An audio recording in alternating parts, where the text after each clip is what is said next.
What is up, YouTube? Faded Tactics Live here. Today I have a quick tutorial video sorry, on how to use multicraft.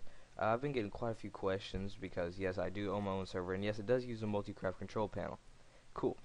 So what we're gonna do is I'm gonna kind of walk you through the steps on how to use it. So you should have your login details either emailed to you or actually assigned to you through the live chat or something of whoever hosting company you use. For instance, I'm using GameHostCity.com. Best host I've ever used, just FYI. Cheap prices, amazing. So once you log in, your server should look like this, exactly like this. Oh, actually, here, there we go. There we go. All right, so it should look like this. First thing you want to do is go ahead and, oops, okay. Go ahead and start your server up and let it run through one time. And you know if your server's up by this green dot. Green dot's on, server's up. Green dot's X, like a little X mark, it's offline. If it has like a little refresh button looking thing, looks like that, it's currently restarting. So once it's started, go ahead and stop it.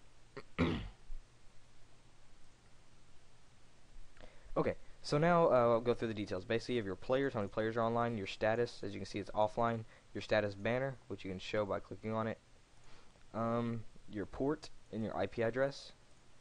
Now you have your world, default world, leave it empty for the default, but my world's called flat world, my main world, so that's what I put it as. Here's your jar file. This is one of the biggest things.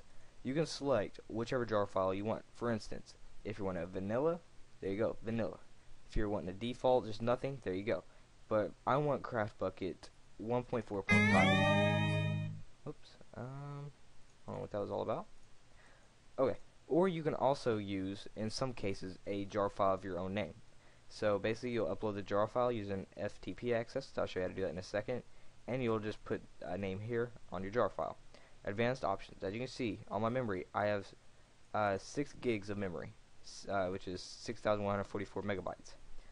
Autosave, auto world nouns, unauthorized kick delay, leave that the same. Keep all most of this the same except for like a few of these. Permissions, don't worry about that, keep that all the same. So now once you have the craft bucket and everything, or everything you want, for instance, I'll name this Faded Tactics Live Fan Server. Oops. Go ahead and save it. Okay, go ahead and start it back up. The next big thing is your chat. There's chats, basically you can see everybody, what's going on in game, what they're all doing. Basically like your logs.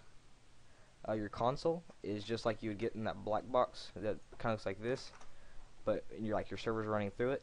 This is what that is. Your players, you should know the players. Your files, you have your config files. All these, and you can just change it simply by clicking on it, enable and disable it, save. Let's see. Yes, FTP access, file access. This is another thing. Is if you want to connect FTP wise, I would suggest using FileZilla. You can find it by googling it. Once you have it open, you're gonna want to click or hit Control S at the same time. Click on New Site. Put in your host, which is here.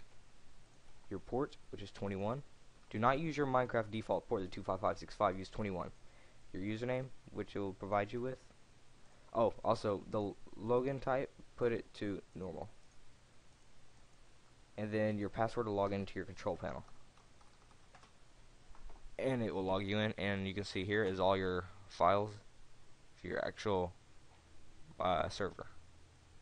You can see all my plugins and everything, yeah. The next thing is your backup. You can create a server backup by simply clicking start, and the backup is done, and you just download it from the FTP access. And you can also restore from there too. I don't know if you've seen that. You can restore. Advanced, you can make your own commands. You can schedule tasks like a new backup. So let's create a daily backup. Oops, can I type today? Scheduled interval every 1 day. Command server backup. Create backup. There we go. Run for the server. Not every day it will create a backup for me. And then the next is your users, where you can kind of see all your users. The IP does show I have that covered up though. But I really hope this helped, guys. It's basically all there is to creating it. It's really simple. And if you do want to log in, let me show you this real fast. Some people will be like, well, how do I log in? Because, you know, they're all new to it. Don't hate them. Use your IP they give you here. And then the port, which we 25565. And there we go. I'm in my server. But I really hope this helped y'all, guys. If it did, comment, rate, subscribe. Also, be sure to check out my Twitter page at at Faded Tactics Live, sorry, and then my Facebook page at Faded Tactics / Faded Tactics Live. Also, be sure to check out my live stream at twitch.tv / Faded Tactics. I'll see y'all later, guys. Thanks for watching.